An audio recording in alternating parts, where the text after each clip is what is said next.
क्या आपको कभी ऐसा अनुभव हुआ है कि आप खाना खाते हैं उसके बाद भी आपको भूख लगती है? आप खाना खाते हैं उसके बाद भी आपको सैटिस्फाइड फील नहीं होती है। आप खाना खाते हैं उसके बाद भी बीमारियाँ आती हैं। ये सब फीलिंग बहुत ही कॉमन है जिसे हम कहते हैं cravings. It's like cake, pastry, pizza, sweets, नमकीन, गुलाब जामुन सब आपके पीछे भाग रहा है। खाओ, खाओ, खाओ, मेरे को खाओ एंड आप बोल रहे नहीं, नहीं मुझे नहीं खाना है। ये क्यों होता है? क्योंकि आज हम पहले से कई गुना ज़्यादा खा रहे हैं, फिर भी पहले से कई गुना कम नॉरिशमेंट पा रहे हैं। हम ज़्यादा से ज़्यादा खाना खा रहे हैं और कम से कम पोषक तत्व हम हमारे बॉडी को दे रहे हैं। क्योंकि खाना 2 टाइप का होता है, एक फूड लाइक सैलड और दूसरा लाइक चॉकलेट। जब हम एक बाउल सैलड खाते हैं तो कंपैरेटिवली हमें कुछ देर के लिए भूख नहीं लगती, हमें इतना क्रेविंग नहीं होती है, हमारा पेट भरा हुआ जैसा लगता है। लेकिन हम अगर 2 बिस्किट खाते हैं, हम वो 2 बिस्किट नहीं खाते हैं, उसके चक्कर में हम एक पैकेट बिस्किट ख़त्म कर लेते हैं, उसके बाद भी हमें और खाने का मन होता है। That is craving. हम बिस्किट खाएं, चॉकलेट्स खाएं, हमें और भी खाने का मन होता है।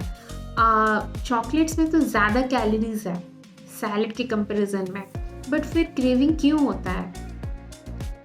Hello everyone, I am doctor Swadina Mohanty, holistic transformation coach and हम इस वीडियो में देखेंगे कि क्रेविंग्स क्या है, 2 टाइप के खाना क्या होते हैं और मैकेनिज्म क्या होता है दोनों खानों का और साइकिल ऑफ क्रेविंग्स। सो या लेट्स गेट स्टार्टेड। खाना 2 टाइप का होता है, एक होता है होल फूड और एक दूसरा होता है रिफाइंड फूड। होल फूड के 3 हिस्से होते हैं। पहला हिस्सा आउटर लेयर, उसे हम ब्रान कहते हैं, वो फाइबर रिच होता है। Middle layer endosperm that contains carbohydrates और इनर लेयर जर्म जो कि न्यूट्रिएंट रिच होता है। और रिफाइंड फूड में outer layer bran and inner layer germ दोनों चला जाता है, बस रहता है middle layer that is endosperm. अगर हम एग्जाम्पल लें whole food to refined food का conversion, example is wheat to maida. तो जब व्हीट रिफाइंड होकर मैदा में कन्वर्ट होता है तो उसका 25 न्यूट्रिएंट्स जो होता है व्हीट में वो रिफाइनरी प्रोसेस में चला जाता है। On an average 87% of minerals like zinc, chromium, manganese are lost. तो हम बोल सकते हैं कि रिफाइंड ग्रेन जो होता है that is lost from maximum of nutrients, minerals and essential sources. अब जानते हैं मैकेनिज्म। हम होल फूड खाने से हमारे शरीर में क्या होता है और हम रिफाइंड फूड खाने से हमारे शरीर में क्या होता है। For example let's consider salad as a bowl of whole food. जब हम सैलड खाते हैं, हम सैलड खाए तो पहले क्या हुआ, स्लो रिलीज ऑफ शुगर हुआ। स्लो रिलीज क्यों हुआ?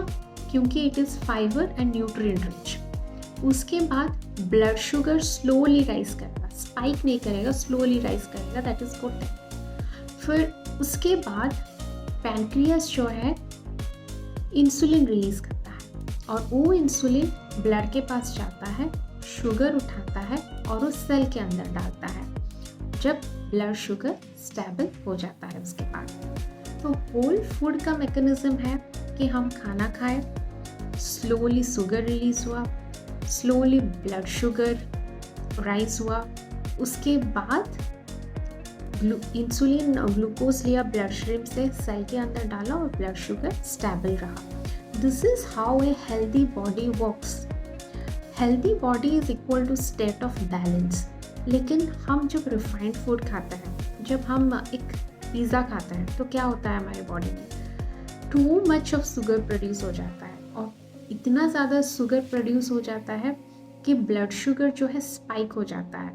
तब पैनक्रियास एकदम घबरा जाता है, अरे इतना सारा शुगर एक साथ आ गया, तो वो ज़रूरत से ज़्यादा इंसुलिन प्रोड्यूस करता है और जब ज़रूरत से ज़्यादा इंसुलिन प्रोड्यूस होता है तो ब्लड शुगर जो है ड्रॉप हो जाता है।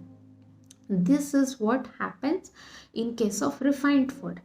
तो ये जो रिफाइंड फूड का जो मैकेनिज्म है उससे हमारे बॉडी में क्या होता है, इम्बैलेंस क्रिएट होता है, एंड इम्बैलेंस जब क्रिएट होता है तब डिजीजेस होती है, बीमारियां आती है।